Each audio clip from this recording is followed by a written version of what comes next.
Question number 7 is another very common question which every interviewer can ask in an interview. So what is the question? Why are you looking for a job change? Okay, everyone knows why you are looking for a job change, कि आपको job change करने की क्यों ज़रूरत पेश आ गई है. ठीक है, ये तो बहुत ही कॉमन क्वेश्चन है, हर जगह पूछा जाता है. तो हम भी इसके क्या पॉइंट्स हैं. सबसे पहला point, thanks to previous company और प्रीवियस ऑर्गेनाइजेशन. हमेशा अपना जो है प्रीवियस जो भी आपका इदारा है उसके बारे में तो हमेशा क्या है, बहुत रिस्पेक्टफुल या बहुत उस पर आपने थैंक्स करके कि उस कंपनी का बहुत शुक्रिया कि मैंने वहाँ काम किया, जो भी है. Explain your past job experience.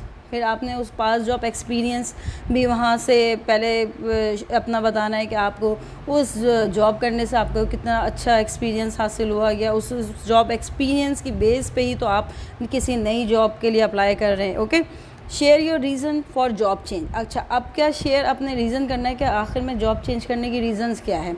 ठीक है, कुछ ये होता है जो उनका जैसे जो डिग्री होती है वो उसमें जॉब नहीं कर रहे होते, कि कोई आउट ऑफ द वे जाके जॉब कर रहा होता है, या कुछ और होता है. कुछ लोग ये हो रहा होता है कि उनको जॉब मिल गई एज अ फ्रेशर, तो उन्होंने बस वो जॉब कर ली कि जब हमें अपनी रिक्वायरमेंट के हिसाब से कोई जॉब मिलेगी तो फिर हम ये जॉब कर लेंगे. इस तरह से कोई रीज़न होता है ना. तो आपको जो बिल्कुल जेन्युइन रीज़न है आपने वो उनसे जॉब ज़रूर शेयर करना है.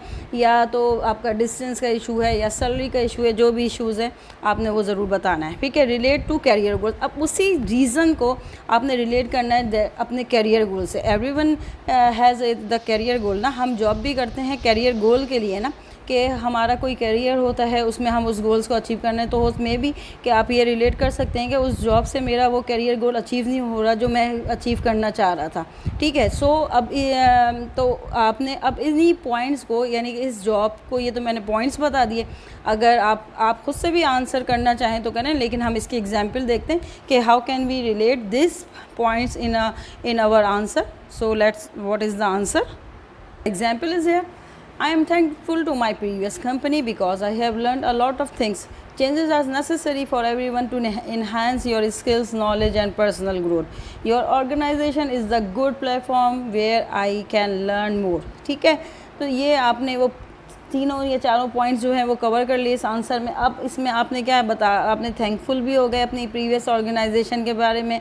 आपने ये भी बता दिया कि वहाँ से मैंने बहुत कुछ सीखा है. और changes are necessary for everyone and enhance your. का हम चेंजेस हर किसी के लिए ज़रूरी होती है. चेंज आपके अंदर स्किल्स, नॉलेज और पर्सनल ग्रोथ, ये सब चीज़ें आपकी इन्हांस होती हैं. और आपने ये भी बता दिया कि your company is a good platform where I can learn more. तो आपने उनकी कंपनी की भी तारीफ़ हो गई. इस तरह आपके चांसेस क्या हो गए, ज़्यादा बढ़ जाएंगे. इस तरह से आपने अगर इस क्वेश्चन का आप आंसर इन दिस वे देंगे. Okay, so I hope you can get my point. Move to the new question. What is question number 8? What are your salary requirement? Okay, what are your salary requirements? ये सवाल भी हर interviewer करता है, लेकिन ये सवाल के एक और रीज़न भी है. जब वो डिसाइड कर लें कि दे विल अपॉइंट यू, जब ये ज़्यादातर कंपनीज़ का ये होता है, अगर वो आपको सिलेक्शन की तरफ लेके जा रहे हैं और वो समझ रहे हैं कि आप सेलेक्ट हो रहे हैं, तो वो ज़रूर ही आपसे फिर ये सवाल करेंगे. ठीक है, तो इसके क्या पॉइंट्स हैं. अब आपने क्या बताना है सैलरी रिक्वायरमेंट का.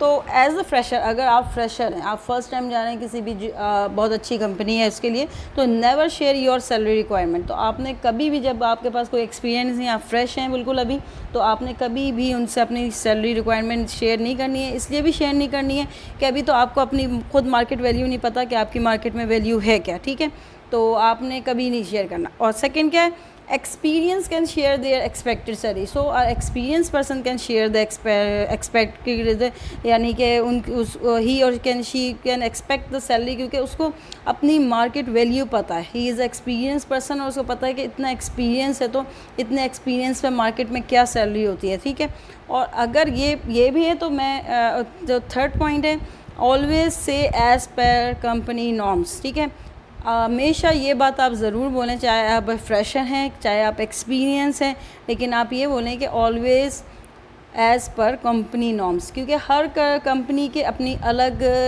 वैल्यूज़, अलग कैटेगरी होती है सैलरी की. तो एज़ पर कंपनी नॉर्म्स का मतलब कि आपकी कंपनी के हिसाब से जो सैलरी जिस उसके लिए है तो वही सूटेबल रहेगी. अब इसमें आंसर किस तरह करते हैं ये देखते हैं. मैंने दो आंसर बनाए, एक फ्रेशर का और एक एक्सपीरियंस का. सो how can a fresher can answer? As fresher, salary is not first priority. Salary is not first priority for me. This is a big platform to start my career. I also want to improve my knowledge and skills, so I expect according to my ability and company's norms which will fulfill my economical needs. So how sweetly fresher can answer. Fresher ने क्या बोला कि salary is not a first priority. क्या salary मेरे लिए first priority नहीं है, क्योंकि ये एक बहुत बड़ा प्लेटफॉर्म मुझे मिला है कि मेरे कैरियर को स्टार्ट करने के लिए, ठीक है ना.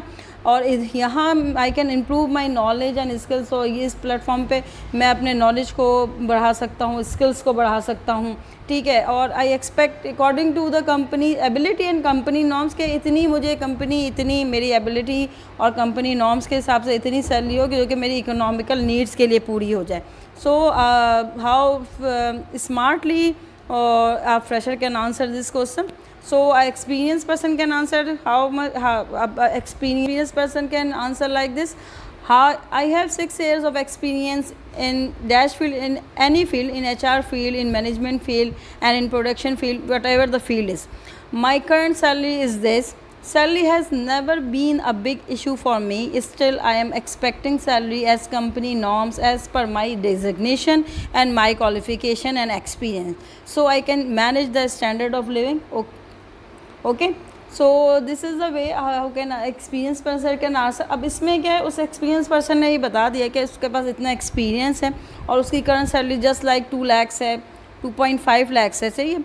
तो salary has never been a big issue कि सैलरी अब उसके लिए कोई इशू नहीं है, क्योंकि उसके पास इतना एक्सपीरियंस है कि उसको इतनी सैलरी ऑलरेडी मिल रही है.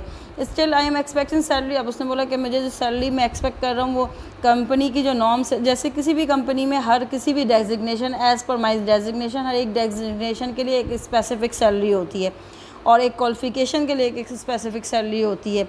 एक्सपीरियंस लोगों के लिए एक स्पेसिफिक वो करते हैं सैलरी.